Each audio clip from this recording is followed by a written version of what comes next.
आदिवासी भवन आदिवासी विद्यार्थ्यांसाठी ज्ञानार्जन तसेच भविष्यात त्यांच्या प्रगतीचे दालन ठरेल. प्रकाशभाऊ देसाई यांचे प्रतिपादन.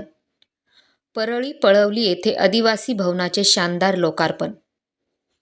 रायगडच्या सुधागड तालुक्यातील परळी पळवली येथे आदिवासी भवनाचे लोकार्पण.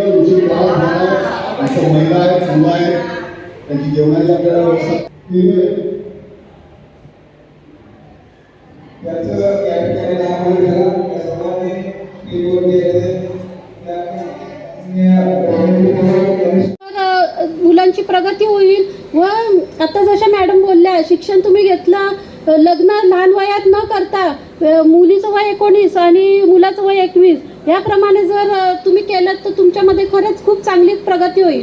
पण आता पहिल्यासारखं राहिलं नाही आहे, आता खूप सुधारणा झाली आहे. आपल्या आदिवासी भागांमध्ये साधं सगळ्यांना कळतं कुठले सरकारी आपल्या इथे अनुदान येणार आहे, कुठलं काय येणार आहे. त्याचप्रमाणे हे भव्य कार्यालय ह्या इथे उपस्थित आहेत. बघा किती सुंदर बांधलंय. नुसतंच कार्यालय न बांधता तिथे अंगणवाडी एक ऑफिस टाईप बांधलंय का, तर ह्याच्या पुढचं विचार करून हे कार्यालय बांधलंय.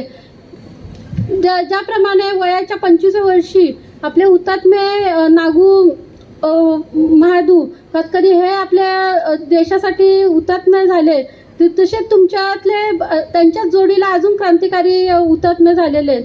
त्यांचंच मान ठेवून आज आपण इथे कार्यक्रम करत असतो. गेल्या वर्षी सुद्धा आपण कार्यक्रम केलाय, परंतु सभा मंडप छोटं होतं. प्रत्येकाच्या अनुदानातून देसाई सर असून दे किंवा संदेश कुंभार असून दे, गणेश कानडे असून दे, यांच्या माध्यमातून छोटं असं सभा मंडप होतं. इथे नव्हतं असं नाहीये, परंतु आता खूप सुंदर चांगल्या पद्धतीने तुमचं हे सभा कार्यालय झालेलं आहे. इथे तुमचे प्रत्येक कार्यक्रम होऊ शकतात चांगल्या पद्धतीने. हे त्यांचं नावच तसं आहे, बहुउद्देश समाज मंदिर.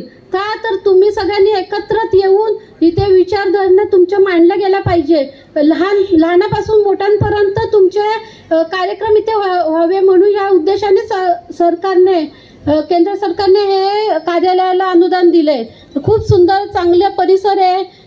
असा परिसर तुमचं सभा मंडप आहे.